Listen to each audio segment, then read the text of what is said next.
coordination des femmes et de la jeunesse africaine, il faudra donner le droit aux jeunes filles et garçons d'avoir une bonne éducation. Cela nous permet non seulement de trouver un bon travail, mais également de faire de bons choix et de nous donner la confiance nécessaire pour tirer parti des opportunités qui s'offrent à nous tout au long de notre parcours professionnel et personnel. Une personne instruite a conscience de ses droits et de ses devoirs et peut s'assurer que ceux-ci sont bien respectés.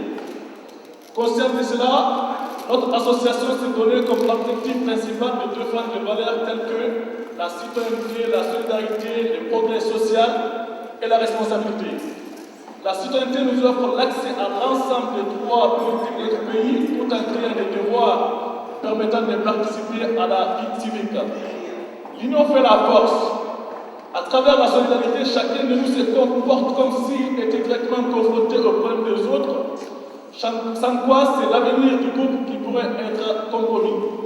Aujourd'hui, nous jeunes, nous avons fort envie de liberté, d'égalité, de justice, de transparence et d'une nette amélioration des conditions de vie, sans oublier que nous avons des obligations de répondre à certains de nos actes, d'être garant de quelque chose, d'assumer nos promesses et nos responsabilités. Ce qui veut dire prendre nous-mêmes nos décisions. Partant de ces valeurs qui nous identifient, nous sommes décidés de nous impliquer pour le changement à travers l'action, la réflexion, la concertation et la participation citoyenne aux grands événements. Nous tous, femmes, jeunes et responsables associatifs de tous âges, avons donc décidé de créer la CFA. Permettez-moi de vous citer quelques objectifs de notre association. Notre association a pour mission créer un dispositif participatif qui vise à faire vivre la démocratie, associer le plus étroitement possible les citoyennes et les citoyens maliens, mais aussi tous autres Africains de bonne volonté adhérents à nos statuts, devenir un moteur de mobilisation des femmes et de la jeunesse, former un outil d'alerte, de proposition d'avis et de consultation, participer à l'élaboration, à la mise en œuvre et à l'évaluation des actions concernant les femmes et la jeunesse. Notre coordination, comme l'a dit Baldé, est composée de femmes et de jeunes dynamiques. Et nous travaillons tous pour l'unité du Mali, pour faire avancer le Mali. Les femmes et la jeunesse africaine de cette coordination appellent toujours à une mobilisation sans relâche pour défendre l'intérêt de nos enfants, défendre les actions qui conduiront à la garantie et à la protection de notre avenir. Béret rouge, béret vert, la douleur de l'être disparu reste le même pour la femme et le jeune orphelin. Et les femmes et la jeunesse de cette coordination compétissent à votre douleur. Donc aujourd'hui, nous avons voulu faire une petite restitution à travers différentes associations, des différentes journées concernant la femme qui ont eu lieu. Et les thèmes qui ont été traités souvent, donc ça a toujours été l'unité, la justice et la réconciliation. Le but de cet échange, c'est un échange constructif pour maintenir nos institutions, garantir nos institutions à travers une justice équitable pour tous. Car les femmes et la jeunesse l'ont compris, seule cette justice peut garantir leur avenir. Je remercie toutes les associations qui se sont mobilisées pour passer cette journée avec nous. Un grand merci au consul et à l'excellence Mohamed Ali Bachidi qui n'a managé aucun effort pour venir participer à notre journée. Le mouvement pour la dignité et les droits des Maliens. Et nous sommes là depuis des ans et nous nous sommes battus pendant la crise malienne avec notre association des civils. Et pour nous, l'objectif, c'était quoi? La justice aujourd'hui, nous ne sommes pas là pour soutenir telle personne et telle personne. Non, nous sommes là pour soutenir l'institution républicaine du Mali et qui soit pour tout le monde. Et nous ne sommes pas là pour le fils de papa qui a de justice, le plus faible qui n'a pas de justice. Et nous sommes là aujourd'hui pour dire, le ministre qui est venu aujourd'hui, nous on est là aujourd'hui pour l'écouter, qu'est-ce qu'il a fait pour le Mali et qu'est-ce qu'il voulait faire pour les Maliens, y compris les diasporas qui sont ici en France, parce que nous sommes les 80% des victimes des injustices du Mali. Et c'est pour ça qu'aujourd'hui nous sommes présents à cette organisation. Quand tu as quitté ici pour y aller à Bamako, depuis à l'aéroport, tu commences à voir la différence entre les gens qui sont à l'extérieur et les gens qui sont à l'intérieur. Mais on voit au cours de la journée comment nos policiers font la route. Mais on voit toute la journée comment les gens qui sont quittés ici pour y aller à Mali pour faire leur projet, qu'ils n'arrivent pas à avancer. Parce que par corruption, et nous sommes contre ce système-là, et nous sommes là aujourd'hui pour dire qu'il faut que la justice avance pour tous les Maliens. La Fédération des associations de communes du cercle des Cailles, la FAC, qui regroupe toutes les associations du cercle des Cailles. Nous sommes très heureux aujourd'hui d'être là parmi vous pour célébrer cette journée des femmes et des jeunes africaines. C'était vraiment un réel plaisir pour nous.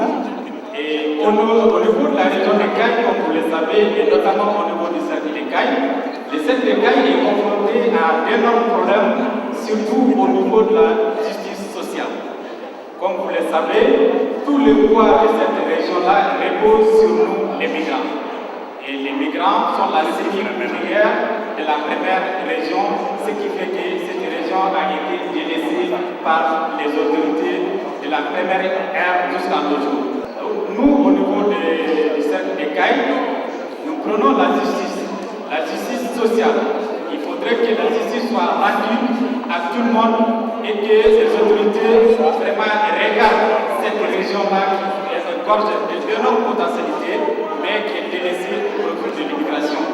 Et sachant qu'aujourd'hui, comme vous le savez, la migration n'est plus rentable et avec d'énormes problèmes au niveau des pays d'accueil, ce qui fait que tous les jours, on voit des enfants maliens qui meurent entre l'Espagne et le Maroc, entre la Libye et l'Italie, ce qui fait que nous, au niveau du cercle des Cailles, nous devrons prendre conscience qu'un jour, il faudrait que les autorités maliennes se tournent vers cette région-là. On ne peut plus continuer à dire qu'il faudrait que c'est les migrants qui font les routes, c'est les migrants qui font les centres de santé, c'est les migrants qui devraient faire les écoles, sans la participation des autorités administratives. Mais également, ce qu'on oublie, c'est la délinquance, la petite délinquance au niveau des autorités, comme la police, la gendarmerie, qui, pour passer en quittant ici, en avant ce choix, il faudrait faire sortir sa carte d'identité alors qu'on n'est même pas au Mali.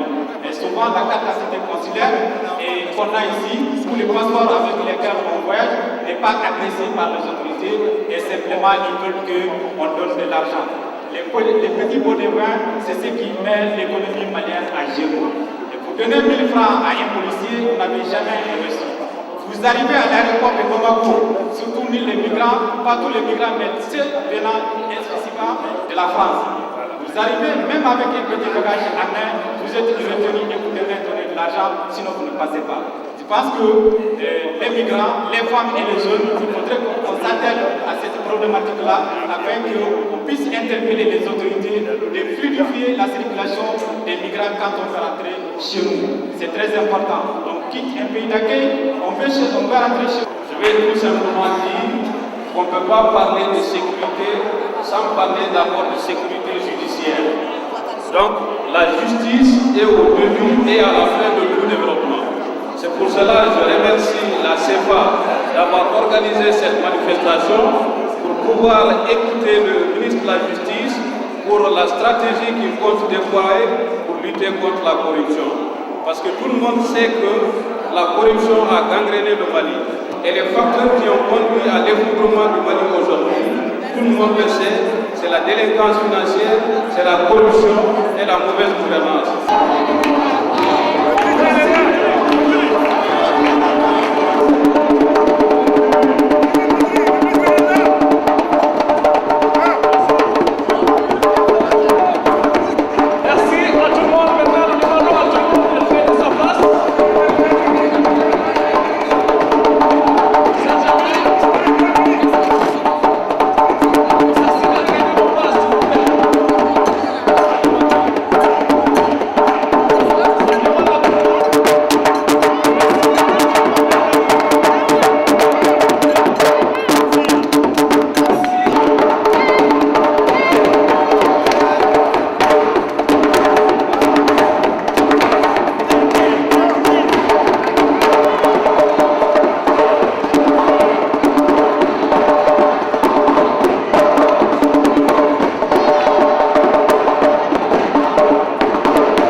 de la République française, mes chers compatriotes, permettez-moi au nom de mon association Adia Mariama de vous adresser mes salutations considérables à ce jour solennel pour que nous puissions étudier ensemble les actions d'insertion des handicapés, particulièrement les polyhandicapés au Mali, pour mettre en place un système de sécurité sociale adapté à la situation économique du Mali.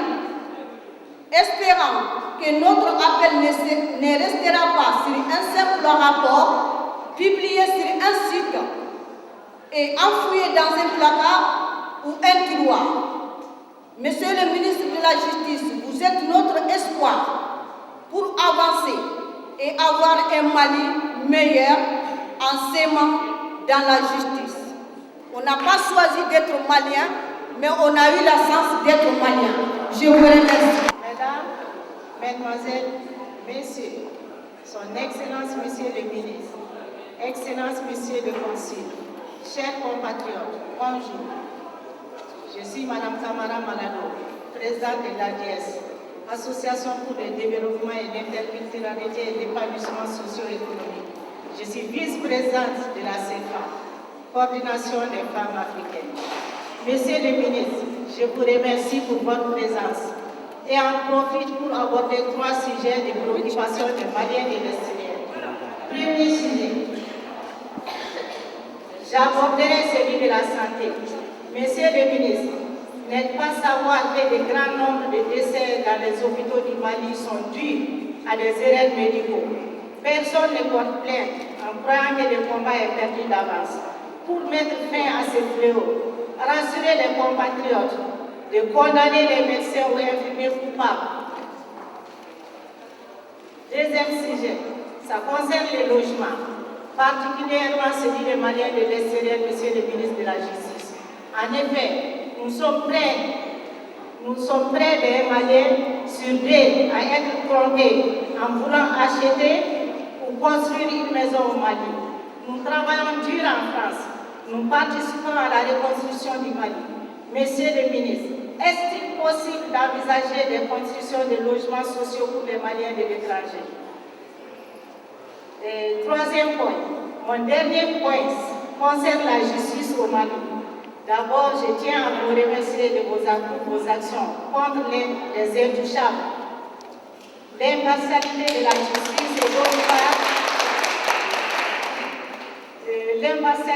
justice et d'autre part, la diminution, de voir la fin des ingérences de nos dirigeants et des familles attribuant des postes et des marchés publics. On ne veut plus un pouvoir familial. Nous, les femmes de la CEFA, on veut une démocratie réelle, monsieur le ministre. Merci.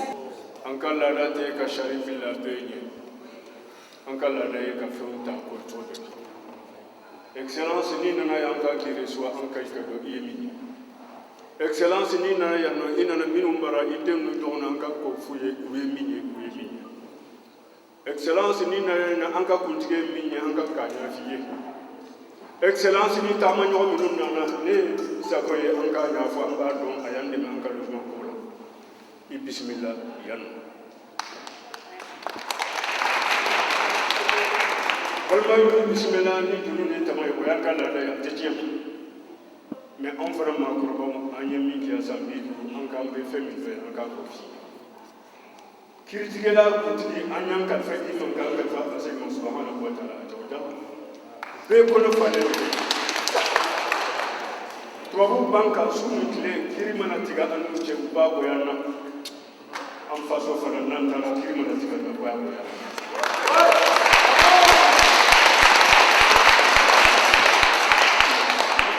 Excellence, Allah faut qu'il se capte que ma paix me figue. Fais-moi faire bien qu'on a un bas figue. Ni sera capé hakana. Ni ma se fana. Il m'a décédé. Il y a eu ce qu'on m'a dit. Et puis c'est bien amoureux à nous. En cas conséquent, ni où la soupe de tasse, ni où la clé de tasse. Attaque à peu qu'on avait contrôle. Ni difficulté sur la lèvre de mourir. Donc, nous, la sana, non banana, au camp. ما كان كفوجي كان يمنع حد لو لسان إلا ليسان فبأي آلاء ربكما تكذبان من كان يكذب تتفوجي الجنة مسيساكو بيان دميا 24 familles فسارة تسمعنا دومي إسرامو كلا غار 362 familles تبدون إسرامو نأتى ربنا تبارك Nigeria excellence ka compagnie ni aka compagnie be wallahi ni fa ka kele jeli o kele je aka ka jeli. Madame la présidente de la CFA, mesdames et messieurs, responsables associatifs, c'est pour moi un honneur et un plaisir d'être parmi vous cet après-midi pour célébrer cette journée de la femme et de la jeunesse africaine. Donc je voudrais juste transmettre toutes mes félicitations, mes encouragements à cette nouvelle structure associative. Nous appelons aussi à l'union et à l'unité et à la cohésion surtout au niveau de la communauté malienne. On a besoin d'unité, on a besoin d'union, on a besoin de cohésion.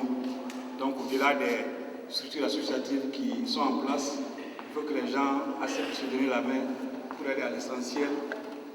Parce que c'est dans l'unité qu'on peut bâtir quelque chose de grand. Merci d'être venus, nombreux. Et je voudrais encore une fois de plus dire merci à mon professeur, monsieur le ministre. Merci. Je voudrais donc vous remercier de votre présence importante ici. Je remercie toutes les associations qui se sont fédérées pour que cette rencontre soit possible. C'est vrai, monsieur le consul, je dois le remercier en tant que petit frère, monsieur Zago. Je les connais, ça ne date pas de maintenant, en tout cas le consul, nous nous sommes connus ailleurs en d'autres moments et nous avons toujours cultivé les meilleures relations possibles. Ça me plaît de savoir qu'il remplit avec beaucoup de dignité la mission que l'État lui a confiée ici auprès de vous. C'est vrai que ces missions de consul ne sont pas toujours faciles. Moi-même, j'ai été ambassadeur et parfois on impute au consul des choses contre lesquelles lui-même il se bat, mais pour lesquelles il n'a pas toujours la solution que le pays lui offre. Et souvent, la communauté s'en prend à lui, alors que ce n'est pas lui le fautif. Souvent, c'est arrivé, quand j'étais ambassadeur, j'en sais quelque chose.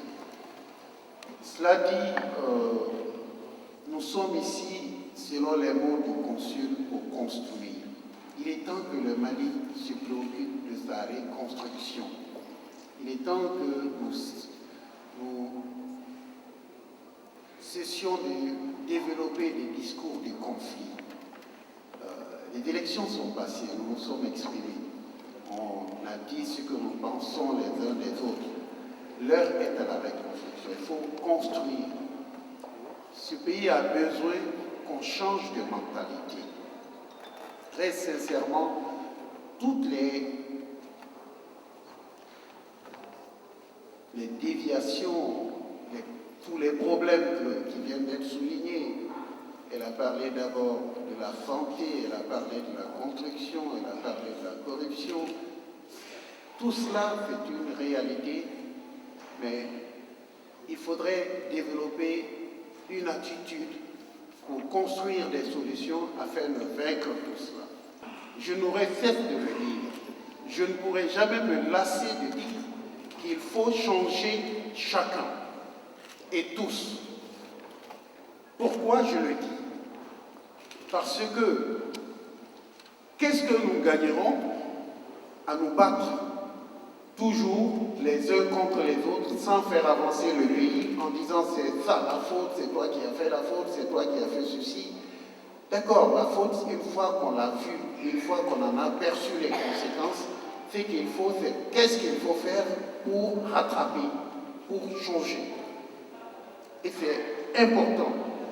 Et c'est tous les chantiers au Mali. Vous avez pris la santé, vous avez pris la justice, vous pourrez en dire autant de l'agriculture, vous pourrez en dire autant de tous les secteurs de la vie au Mali. Il faudrait que nous acceptons de changer dans notre propre intérêt. Le changement là, il va dans le comportement des associations comme les vôtres, dans les comportements des individus, vous, moi, lui, chacun de nous, si nous nous évertuons à dire qu'il y a des choses qu'on doit changer, eh bien ça va marcher. Dans la rébellion du Nord au Mali, qu'est-ce qui s'est passé? Ils sont venus, ils ne sont pas venus un jour, 20 000 terroristes aux frontières du Mali avec des armes pour dire on vient prendre le pays. Non, c'est pas vrai. Ils sont entrés dans nos villes, ils se sont installés parmi nous, ils ont loué des maisons avec nous, ils allaient prier à la mosquée avec nous. Mais qu'est-ce qu'ils ont remarqué? Ils ont remarqué que nous n'avions aucune règle que nous respections. Les seules règles que nous respections, c'était les règles de nos intérêts personnels. Donc ils ont compris qu'il n'y avait pas d'État.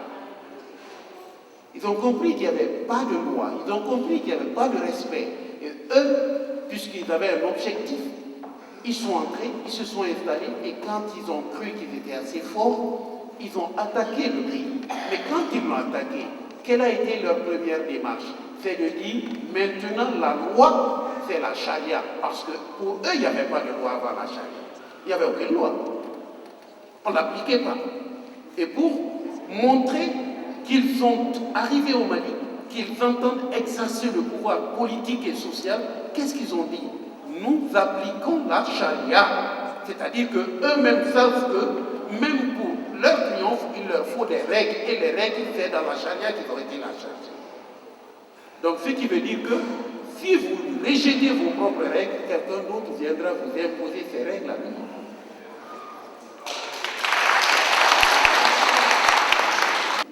Vous venez de le dire, pour avoir un permis de construire, vous n'avez pas pu construire le siège de votre association bien que vous ayez un terrain, parce qu'on vous a soumis au paiement d'une somme qui relève de la corruption. Ce n'est pas prévu, vous avez refusé, on a refusé de vous donner.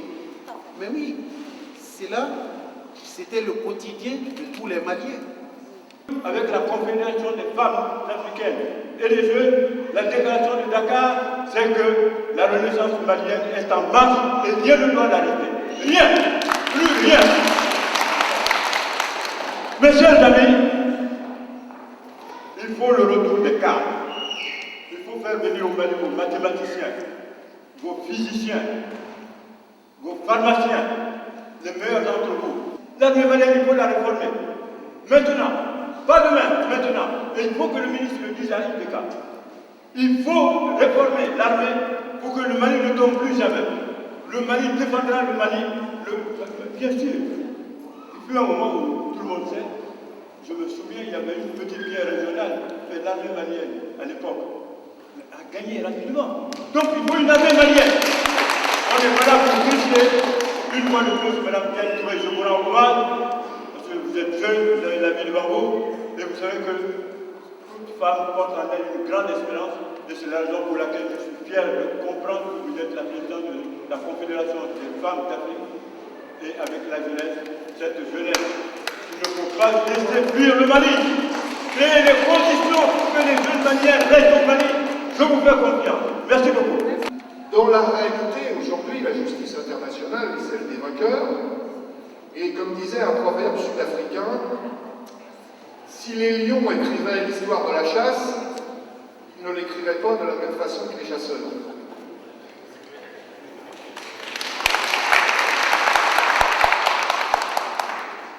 Donc on est dans cette situation. Et moi je rejoins tout à l'heure les propos de M. le ministre. La justice, pour être rendue, exige un lien important, concret, solide entre ceux qui la rendent, entre le gouvernement et le peuple. Parce qu'à un moment de la société, dans l'évolution de la société, on fait évoluer les choses. Je vais prendre un exemple qui vous concerne plus directement. Dans ce pays, il est interdit, la polygamie est interdite. Chez vous, non. L'application de la justice ici conduit à des condamnations. L'application de la justice, c'est vous, non. Si on partage des valeurs, ça veut dire que pays par pays, chacun se bat pour ses valeurs, et au moment où les choses avancent, eh ben, on fait évoluer la loi, et donc l'application de la justice bouge. C'est vrai sur les droits des femmes, qui est particulièrement l'intervenant précédent l'a dit, qui est particulièrement prégnant dans un certain nombre de contrées, mais c'est vrai aussi pour l'ensemble des règles de fonctionnement de la société.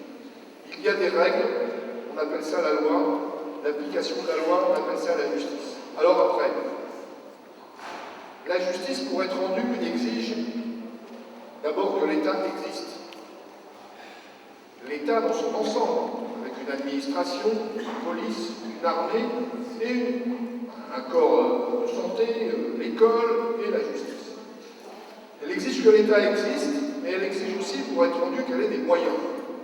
Je ne vais parler que de la France, parce que je ne veux pas m'insérer dans vos problèmes internes. Dans ce pays, nous avons un des budgets de la justice le plus ridicule, le plus petit de l'Europe occidentale. Ce qui veut dire que les tribunaux sont engorgés, que les juges sont surchargés, et que des fois, pour rendre la justice, il faut plusieurs années. C'est un problème de fonctionnement à la fin qui commence à se poser, notamment pour les plus modestes, parce que la justice, elle a aussi un coût. Et si on veut que la justice soit juste au sens où que l'ensemble des citoyens soient traités de la même façon, quel que soit leur salaire, leur revenu, leur position sociale, l'État pour que la justice puisse s'exercer. Alors après, une fois qu'on est là, se pose l'éternelle question de l'indépendance de la justice. Pour ceux qui lisent la presse et qui suivent les journaux ici, vous avez vu les derniers développements concernant l'ancien président Sarkozy. Cette question, elle sera éternelle partout. Et je reviens sur ce qu'on disait tout à l'heure, elle dépend très clairement de la mobilisation populaire et du risque qui puisse s'exercer de façon la plus indépendante possible, en sachant que la justice, elle est comme nous, hein, et les juges sont des hommes comme les autres, les avocats. Dans le vif du sujet de la situation, en tout cas de ce que j'en perçois, de la situation au Mali. On vient d'entendre une intervention qui disait certains ont essayé d'imposer la charia, etc. Moi, je ne condamne rien sur le plan du mode d'exercice. Des gens croient que l'application de la charia, c'est la justice. Ils y croient. C'est pas ma conception. Et dans un fonctionnement démocratique, normalement, je ne reviens pas sur l'aspect militaire, putschiste, etc.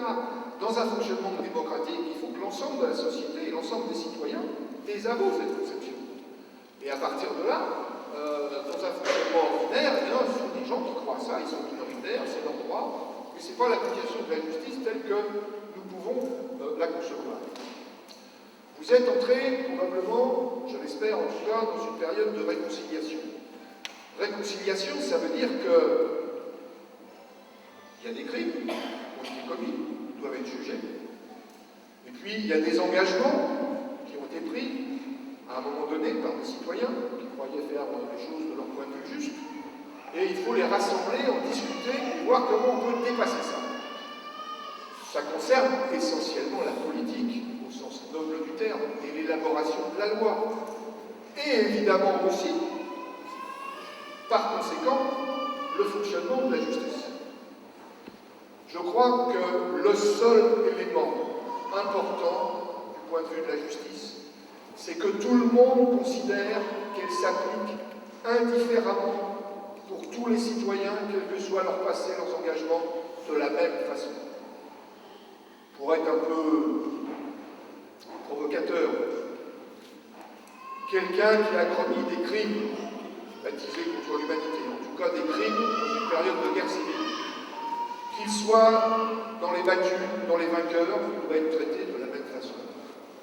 Dit autrement, si le peuple malien, son gouvernement, décide qu'il y a une amnistie générale, il y a une amnistie générale.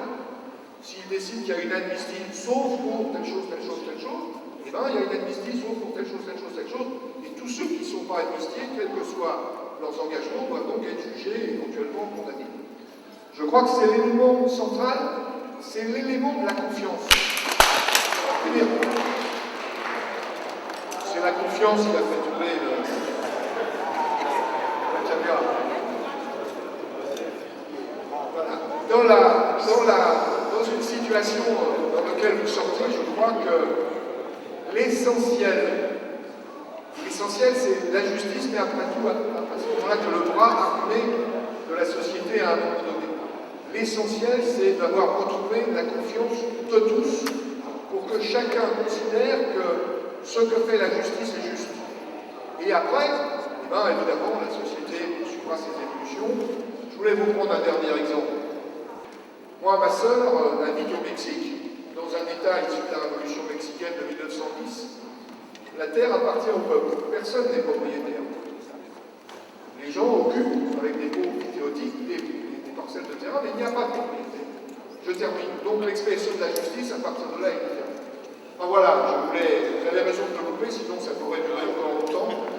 Mais je crois que l'essentiel pour vous, je terminerai là-dessus, Monsieur le Ministre l'a bien dit, c'est rétablir la confiance, remettre en fonctionnement l'État dans tous ses rouages, et donc la justice. Et à partir de là, si la confiance est là, tout peut refonctionner normalement. Qui sont intervenus ont à plusieurs égards posé des questions ou fait des interventions de très grande importance. Le premier qui est intervenu au sujet du droit des femmes, du code de la famille, de l'emploi des jeunes, de l'excision, de la faible présence des femmes au gouvernement et j'en passe, a abordé un vrai problème de société. C'est le statut social en fait qui définit quel est le rôle que chacun de nous a dans sa société. Il a évoqué le droit des femmes. J'étais à Beijing pendant qu'on négociait cette convention mondiale sur les droits des femmes à Beijing. Le droit des enfants, je crois qu'à l'époque, c'était en 89, j'ai dirigé l'équipe technique malienne qui a co-présidé cette convention avec le Canada, à l'époque en 89. Et l'excision, ces questions, c'est des questions réelles et importantes. Mais si je dois donner mon point de vue sur le code de la famille tel qu'il avait été engagé récemment au Mali, son adoption a été engagée au Mali, je dois dire qu'on est peut-être, on a échoué parce qu'on est allé trop vite en désordre. La première fois que moi j'ai entendu parler du code de la famille, j'avais 10 ans. Il y a un député du nom de Amadou Choi. Je n'ai plus jamais rencontré ce nom porté par un autre Malien. Peut-être ça existe, mais celui-là, il s'appelait Amadou Choi. Et je crois que c'était le secrétaire général de l'Assemblée nationale. Il est passé dans notre école pour nous expliquer ce que c'était le code de la famille. Il a réuni les chefs de village, les imams, les chefs de famille pour leur parler de ce que le législateur voulait faire, pourquoi il voulait le faire. Et c'est comme ça qu'en 1962, ce code de la famille a pu passer. Parce qu'ils se sont donné la peine d'expliquer. Ils se sont donné la peine d'aller au contact des gens et de leur dire pourquoi la loi devait évoluer et dans quel sens ça devait évoluer. On a fait ça en 1962. Si en 2010, au Mali, on veut intervenir sur le même sujet, un sujet aussi sensible que la famille dans une société, et qu'on se passe des explications, qu'on veut économiser les explications à l'endroit des gens, c'est naturellement que les gens vont à un moment dire ce n'est pas ce que nous voulons, c'est pas ce que nous avons voulu. Mais je trouve que c'est parce que les pouvoirs publics n'ont pas su anticiper les explications sur les questions majeures que le code de la famille aborde ou abordait. C'est quoi? C'est le mariage. Dans n'importe quelle société du monde, s'il y a mariage, c'est une institution sérieuse. Donc on ne peut pas laisser le soin à 130 députés de régler cette question pour 15 millions d'habitants, sans aller à eux, sans discuter un peu, sans dire voilà ce que nous voulons faire, où nous voulons aller. Je vous assure, pour vous dire, le code de la famille tel que nous l'ont décidé, il a fait pratiquement 4 ans sur mon bureau quand j'étais directeur de la législation au ministère de la Justice, c'était sous Moussa Traoré. Et pourquoi Moussa s'est arrêté en cours de chemin? C'est une histoire toute simpliste. On nous l'avait confié, nous avions travaillé là-dessus. Et un jour, je devrais faire le point de tout cela. Je suis resté plus longtemps que d'habitude au bureau. Et quand je suis rentré à la maison, mon père vivait à l'époque. Il m'a dit, je suis là depuis longtemps et aujourd'hui tu as traîné au bureau. J'ai dit oui, on faisait le code de la famille. Il a rigolé. Il dit, mais c'est une hérésie que de vous confier le code de la famille. Vous-même, vous n'êtes pas marié, vous voulez traiter de droit pour les gens mariés. Non. Et ça a démarré comme ça la discussion. Il dit, mais qu'est-ce que vous allez mettre là-dedans, puisque vous ne connaissez rien à la famille. C'est nous les chefs de famille et vous n'êtes rien. Alors je lui dis, ok, voilà ce qu'on a mis là-dedans. On a dit responsabilité conjointe de l'homme et de la femme. L'homme et la femme ont la responsabilité conjointe de la famille. L'homme n'est plus le chef de la famille. La fille et le garçon ont la même part dans l'héritage. Il m'a regardé et dit, bon, ben, ce droit-là, vous l'appliquerez dans vos familles quand vous les créerez. Nous autres, nous ne pouvons pas appliquer ce droit-là. Je dis, mais pourquoi? Il dit, mais par exemple, l'héritage est fixé dans le Coran. Est-ce qu'il y a un législateur qui peut modifier ce que le prophète Mahomet a dit? Voilà ce que lui me dit. J'avais du mal à lui dire que moi je voulais le modifier. Mais en fait, c'est un peu cela. On est confronté à ce type d'explication dans notre société. Ce n'est pas une question seulement que de religion, c'est une question aussi de conviction personnelle. Il y a des gens qui ont cette conviction que lorsqu'ils sont bons musulmans, ils ne peuvent pas modifier les règles du Coran. Et allez-y demander combien de gens au Mali peuvent vous dire, moi je suis bon musulman et j'accepte qu'on modifie ça. Alors, quel est le législateur qui peut aborder un tel sujet sans aller directement aux citoyens, au moins tenter l'explication, au moins le tenter, même si ça ne doit pas marcher, il faut le tenter au moins.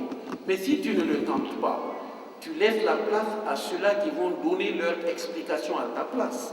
Et qui a donné les explications à leur place? C'est les musulmans. Et les musulmans ont dit, on s'attaque au Coran. Et donc les gens ne pouvaient que rejeter.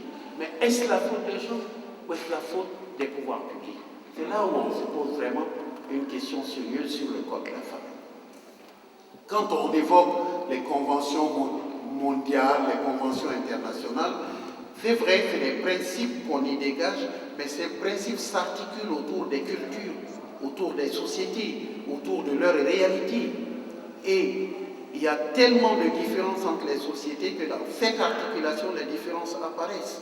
Donc on ne peut pas se comporter en la manière d'un menuisier qui ne respecterait pas le relief du bois et qui va tout raboter pour ramener tous à la même dimension. On fait ça en France, il faut que ça se fasse au Mali. L'international, donc le Mali va soumettre.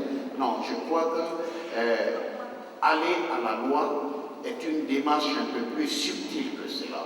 C'est une démarche qui respecte les cultures, c'est une démarche qui respecte l'être, qui respecte le matériau psychologique de chaque société, le matériau sociologique de chaque société. Et la loi ne peut pas s'adosser à ça. Si elle ne s'y adosse pas, elle est vaine, elle ne peut rien changer. C'est ce que je pense. Voilà, donc, je ne vais pas aller dans le détail en disant l'excision. L'excision aussi, c'est une question d'explication, c'est une question de contact avec la culture des gens. Ici, la culture ne s'y prête pas, on punit. Monsieur le député vient de vous le dire. Pourquoi? Parce que ça heurte la culture ici. Chez nous, ça ne heurte pas la culture, bien au contraire, c'est intégré dans la culture. Donc, pour qu'on puisse faire un mouvement qui nous permette de nous rencontrer dans le cadre du respect des droits, je ne crois pas qu'il faille ne pas punir. L'excision, si. Encore une fois, moi, mon sentiment personnel, c'est de dire on doit le punir. Mais si on doit le punir, on doit prendre le temps d'expliquer au maximum aux gens les avantages qu'il y a à ne pas exciser. Et cela, c'est vraiment de la responsabilité des pouvoirs publics. Tout à l'heure, cette année, il n'y a pas longtemps, on a décidé de la création de la commission vérité, justice et réconciliation, qui a pris la place de la commission dialogue et réconciliation. Pourquoi? Parce que tous les conflits qui se sont passés, on a dit dialogue et réconciliation. Dialogue et réconciliation. Cela veut dire qu'on n'a pas cherché toujours la vérité, encore moins la justice là-bas. Or, vous et moi, quand une chose nous arrive, la première chose, le premier réflexe, c'est de dire on m'a causé ce tort, je veux que justice me soit rendue. Je veux que justice me soit rendue. Dans cette œuvre de justice-là, on va chercher à situer les responsabilités de part et d'autre, du côté tant de l'État et de ses représentants que du côté des citoyens du Nord qui, à un moment ou un autre, ont cru que leur seul salut, c'était de prendre des armes et d'affronter les autorités de leur pays. Je pense que si on va dans le sens de cette recherche de la vérité, on découvrira beaucoup de choses. On découvrira beaucoup de pistes qui peuvent nous permettre, en allant à la vérité et à la réconciliation, de parvenir à la vérité et à la justice, de parvenir à la réconciliation. Mais on ne peut pas faire l'économie de la vérité. Toutes ces personnes-là qui sont là dans cette salle, c'est une richesse. Vous l'avez dit vous-même tout à l'heure dans votre discours, que tout ce qui s'est passé est passé.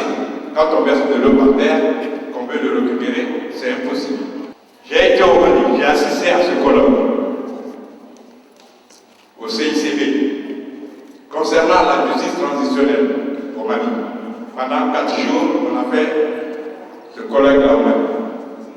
J'ai demandé auprès des personnes présentes que le Mali ne peut pas se construire sans les femmes. Et c'est l'évidence même. J'ai demandé à ce qu'à la tête de cette commission, on mette une femme comme la présidente. J'ai appelé au Mali, j'aurais appris qu'au sein de cette commission, peut-être qu'il n'y a qu'une seule femme. Et en plus, elle n'est pas la présidente, elle doit être la secrétaire. Problème est manquant, monsieur le ministre. Akabo Hakima, en Bousso. Nimi Foula, non ma den sera chef. Obet combat Kassam ou Assambi Savana chef. Ou be douto Afrique. Kadouba, ka projet au Kenya fait. Na ma den sera. Cinéma cinéma maniche, hal na ya kareta ta beta bora beta dem sen do takata bla ale ka douto le mono la. Nana cheo tere ka femi fanatla.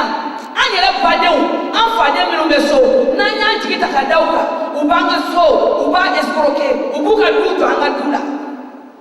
Ubanga dubolofe. Monsieur le ministre, on be balanga passeport de là. Mali passeport. Malien bebe balade de là. Anga passeport ambe kalora ni sagele de kano fe antaso. Anga kakande, anga kala sabaka anga antaso, monsieur le ministre. Monsieur le ministre, ni ka soprama saya ka di balma mi mako ka shere o ba ta ka fere awon ma ka to la ban ko mi ka jami anti ya o mi aw mi o na lo awi na ko kan nga yera ko folo sana nga fo ka be culture ke an kan ka yera ko effectivement ibi yera de kana bo folo sani ka se ka afo ko fama ki deme. Nous, en tant que responsables associatifs, nous travaillons au quotidien au niveau de structure du quartier. Nous maintenant, ce que nous demandons, nous voulons maintenant faire l'immigration en sens inverse, c'est-à-dire l'immigration et l'intégration au niveau de notre pays d'origine. Donc je demande à toutes ces structures regroupées qu'on se donne la main pour faire pour organiser quelque chose de commun en allant vers le pays pour faire l'intégration. Parce que nous, en tant que le fait qu'on a assez duré en France, il y a beaucoup qui veulent rentrer. Mais comment? Mais si on n'est pas structuré, maintenant on doit arrêter de parler, de poser un projet, de le construire ensemble et d'amener au Mali et voir ce que va donner ce projet. Comme ça, on saura comment faire. Donc je demande à tous les responsables ici qu'on fasse un projet commun, surtout sur le social, la maison. Parce que ça c'est un problème, l'habitation. Parce que pour intégrer dans un pays, il faut avoir un logement. Nous voulons des logements sociaux. Donc c'était mon but. Et les autres associations m'ont délégué de dire de transmettre leur bonjour. Nos enfants sont là, ils sont diplômés. Au lieu de faire venir les gens travailler dans les consulats, pourquoi vous ne prenez pas nos enfants ici pour qu'ils travaillent? Et ça, c'est un premier point. Deuxième point, nos enfants, ils sont diplômés, ils ont des projets. Nous, Taraputa Malakatuka, entreprise d'aide, toutes les portes sont fermées. Pour que la ministre il leur demande 2 mois, alors qu'ils ont 1 mois de congé ici. Pour nous, un projet bêta Djogomi, pour arnaquer, il était un ministre, il m'a dit Binanindia, il était un ministre, il m'a dit en fait, pour bêta nous un projet Djogomi, est-ce que c'est la solution sur la budget des ministres? N'a de ou la calana, nous avons un projet où c'est qu'à para sur Djogomi, Manila, où c'est qu'à faire sur Djogomi. Nous qui sommes là, nous sommes en France pour la même cause, c'est-à-dire ça n'allait pas au Mali dans les années 73 et beaucoup se sont retrouvés ici pour trouver quelque chose pour leur famille.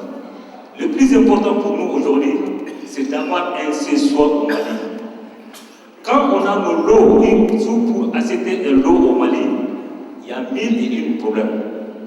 Tu peux trouver n'importe qui, il a le lot, mais quand tu achètes le lot, tu viens ici, le retour pour aller construire, tu trouves qu'il y a 10 personnes qui sont prétendants du même terrain. Donc, ce que moi j'ai comme question à vous poser avec l'autre ministre qui a passé, le ministère, vous êtes en collégialité entre vous, expliquez ce problème au ministre de l'Habitat. Aujourd'hui, on entend parler du développement accéléré des régions du Nord. Donc toujours dans la stratégie contre l'impunité, l'injustice, parce que là il s'agit de l'injustice. Donc le développement accéléré du Nord, très bien, nous sommes d'accord.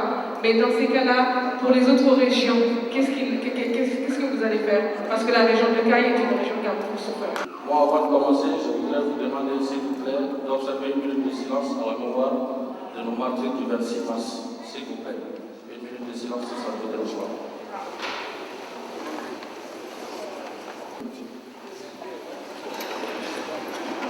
Tout le monde dit que les Mali vient de loin, et quand j'entends certains sages parler, ça me fait peur, ça doit nous faire peur, nous les jeunes.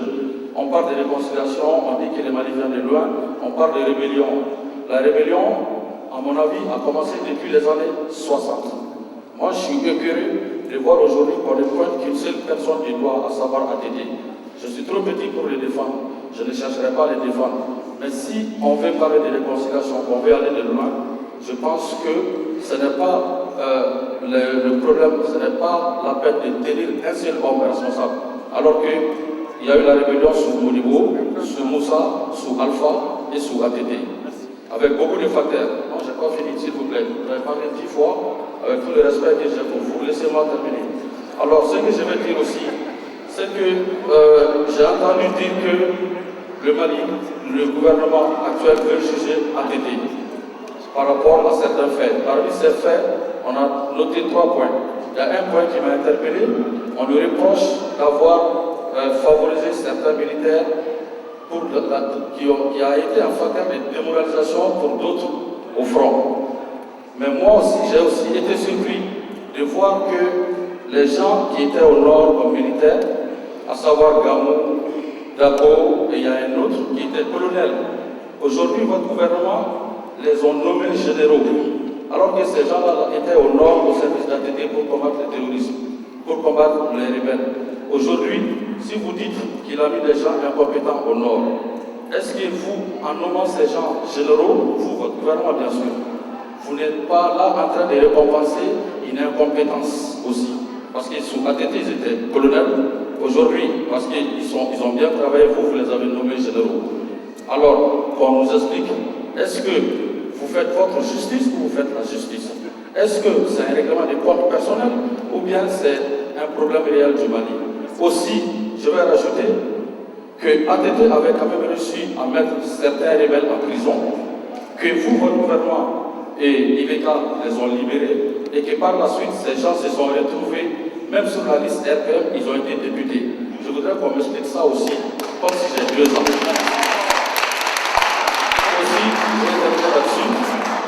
Aussi, ce que je vais dire, c'est qu'on est tous des Maliens. Aujourd'hui, vous êtes là, on vous acclame, on se connaît les Maliens. Hier, on a acclamé Alpha, avant-hier, on l'a insulté. ATT était là, on l'a acclamé, aujourd'hui, on l'insulte. Demain, vous ne serez plus ministre, ces mêmes gens vont mal parler de vous. On est tous des Maliens, on est comme ça. Moi, je n'ai rien contre vous. J'aime bien votre façon de travailler, mais je voudrais qu'on tienne compte d'une ligne générale. Est-ce que vous avez la même ligne directrice que le président ou est-ce que vous avez votre propre ligne? Parce qu'il va falloir qu'on parle le même langage pour que le Mali avance. Et aussi, n'oublions pas cette réconciliation. Si vous me dites qu'on a libéré ces rebelles et qu'on les a mis, c'est ce que IBK a dit sur la liste, que c'est au nom de la réconciliation. Et moi, je ne sais pas pourquoi un président élu démocratiquement chassé et qui a décidé lui-même de démissionner pour que la démocratie avance, on veut les juger en même moment. Donc, je voudrais des explications. Les généraux, très sincèrement, c'est des choses militaires auxquelles je ne suis pas associé. Et je pense que ce qu'ils l'ont fait, ils l'ont fait en toute objectivité. Pour ceux que je connais, les 2 que vous avez nommés, je pense que Gamou a été l'un des rares officiers qui n'a pas voulu rallier la rébellion, bien qu'il soit de cette région, qui a été au Niger à son corps défendant avec ses troupes et qui a rallié le Mali dès qu'il a pu pour mener le combat dans le nord. Donc, ce n'est pas quelqu'un qui a échoué militairement. Il était dans des conditions où il ne pouvait pas se battre, où il n'avait rien, et il s'est exilé au Niger, et dès que les conditions lui ont été offertes, il est revenu au combat. Donc c'est un homme qu'il faut saluer, de mon point de vue. Didier Dakou, c'est pareil, allez-y demander à n'importe quel militaire, il vous dira que ce type, il s'est battu loyalement, honnêtement, et on a récompensé, de mon point de vue, bien que n'étant pas dans le secret des nominations militaires, on a récompensé aucune incompétence. Quand vous me dites, est-ce que je suis dans la même orientation que le président Ibrahim Boubacar Keïta, je vous réponds tout net, oui. Je l'ai soutenu pendant la campagne, oui. Je suis de la société civile, je ne suis pas du RPF, oui. Mais nous avons partagé un certain nombre d'objectifs dans les conceptions et dans la direction que nous devions prendre pour les mettre en œuvre.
Et un grand merci à tous les Maliens de s'être déplacés pour cette conférence.